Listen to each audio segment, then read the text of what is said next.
Welcome.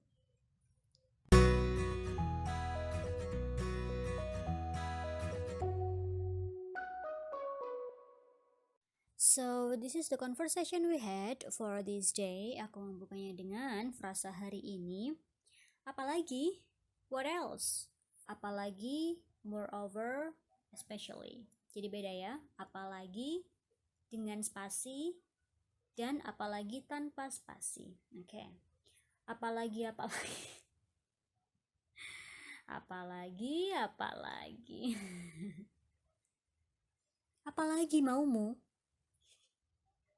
Santai Zen, santai. V, could you give examples for the second one please? Apalagi yang maumu lakukan selain makan, buddy?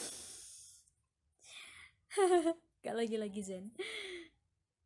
Pada orang lain saja dia bersikap tidak sopan, apalagi pada orang tuanya. Apalagi yang mau kamu lakukan selain makan? Apalagi mau kamu? Okay. Don't laugh please, I don't get what you mean.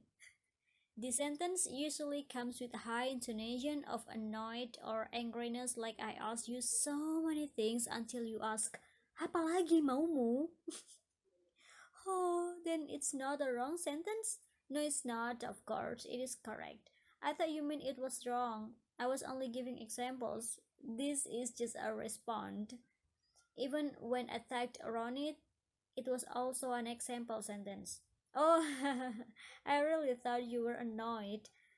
It feels like you just yelled at me, apalagi maumu? And I was like, I came in peace. Maaf, Vi. Nggak apa-apa, kan hanya contoh. Iya, makasih untuk pemahaman.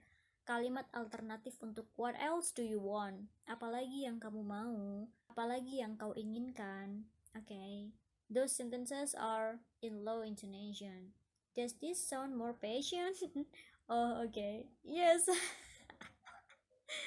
I should be very careful if I go there, or else I'd be slapped 100 times. Enggak juga lah. Yeah, I should one sounds polite and which ones don't. You can say, apalagi maumu, in low intonation anyway. Do not overthink it. Oh, really? I'm glad. Santai Zen. Ya, aku santai, Vi.